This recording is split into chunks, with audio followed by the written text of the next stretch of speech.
শিক্ষার্থী বন্ধু, আজ আমি তোমাদের জন্য গুরুত্বপূর্ণ শতকরার একটি অঙ্ক নিয়ে আসলাম। অঙ্কটি হলো, একটি দ্রব্য 380 টাকায় বিক্রি করায় 20 টাকা ক্ষতি হলো।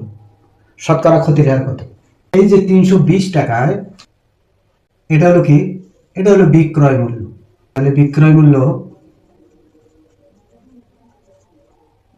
380 টাকা, তখন তার ক্ষতি কত? ক্ষতি হলো 20 টাকা। তখন তার ক্রয় মূল্য কত ছিল?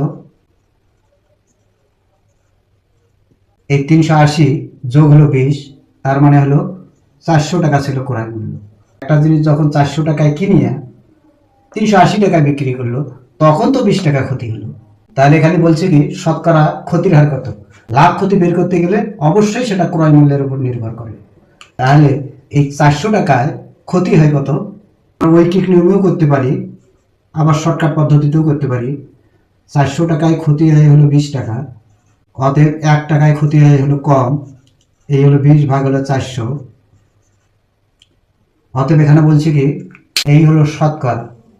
শতকরা মানে হলো 100। তাহলে 100 ক্ষতি হয় কত? এই হলো 20 গুণন হলো 100 ভাগ হলো কত? 400। তাহলে এই 2 শূন্য আর এই 2 শূন্য কাটা, 4 5 কত? 20। তার মানে হলো শতকরা ক্ষতি কত?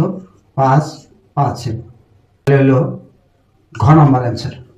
এটা আমরা শর্টকাট পদ্ধতিতে করতে পারি। যেমন শতকরা ক্ষতি মানে হলো 5% ক্ষতি সমান হলো কি, ক্ষতি ক্ষতি কত? 20 টাকা ভাগ হলো কত? ক্রয় মূল্য। ক্রয় মূল্য এখানে কত? 400। যেহেতু 5% দেওয়া আছে, গুণন হলো 100। 2 শূন্য আর 2 শূন্য কাটা, 4 5 হলো কত? 20। তার মানে হলো 5%। এই অঙ্কটি আবার অন্যভাবেও করা যায়। যেমন হলো ক্রয় মূল্য, তখন হলো ক্ষতি কত? এই ক্রয় মূল্য যখন 400 টাকা ছিল, তখন তার ক্ষতি ছিল কত? 20 টাকা। আমাদের বের করতে বলছে কি, শতকরা। শতকরা মানে হলো 100। এখানে দেখেন, এই 400 থেকে 100 কত গুণ কম? 4 গুণ কম, মানে হলো 4 ভাগ। তাহলে এখানে যেহেতু শতকরা বলছে, তাহলে শতকরার ক্ষতিটা বের করতে হলে কি, এখানে যদি 4 ভাগ হয়, তাহলে এখানেও আমাদের 4 ভাগ হবে।